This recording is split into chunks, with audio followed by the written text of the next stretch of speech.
We know that at age 18, in November 1582, William married Anne Hathaway. She was 8 years older than he was and was already pregnant. In May 1583, that first child, Susanna, was born.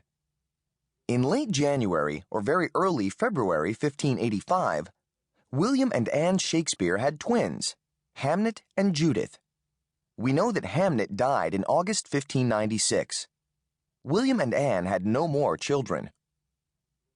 In October 1596, the College of Heralds granted the Shakespeare family a coat of arms, thus making the male members of the family gentlemen. In May 1597, Shakespeare bought the second largest house in Stratford, called New Place. He followed this up, in 1602, by buying 127 acres in Stratford and a cottage opposite New Place. In 1605, he invested heavily in local agriculture. From 1595 to 1604, Shakespeare was living at various places in London near the playhouses, the Theatre and the Globe, where his acting company performed.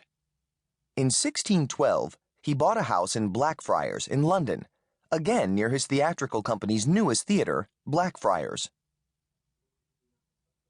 Shakespeare's life, the conjectures.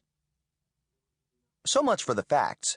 Now, what about reasonable conjectures to flesh out the picture? Well, Shakespeare may have been born and have died on the same day of the year, April 23rd.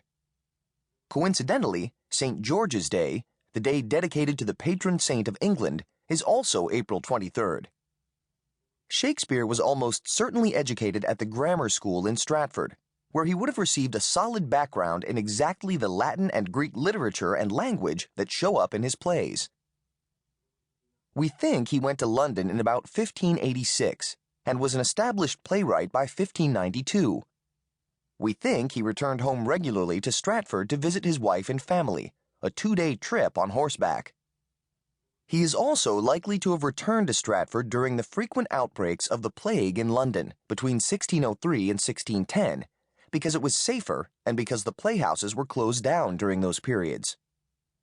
Shakespeare had retired to Stratford by 1613. His last play, Henry VIII, a collaboration with John Fletcher, was written in that year.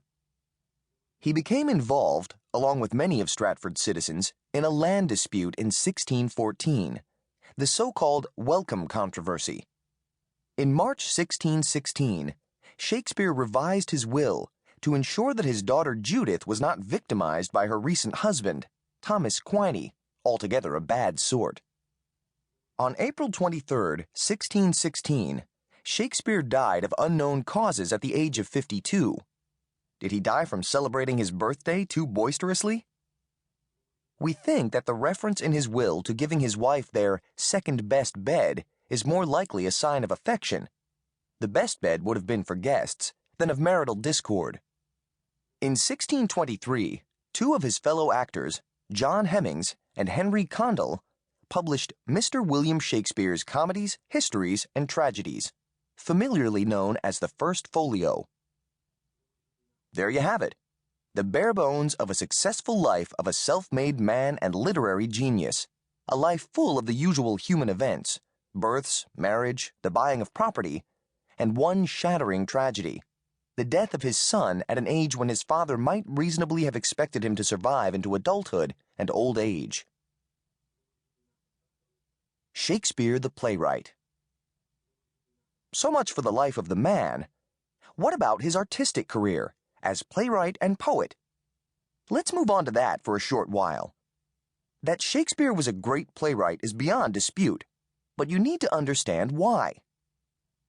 It is important to realize that he virtually invented two genres or types of play and wrote the four greatest examples we have of another.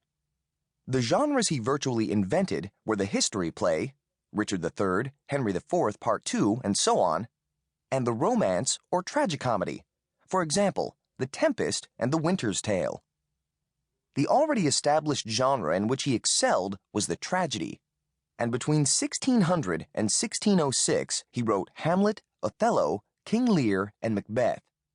Not bad for a lad from the provinces. It's tempting to see this spurt of tragic drama as a response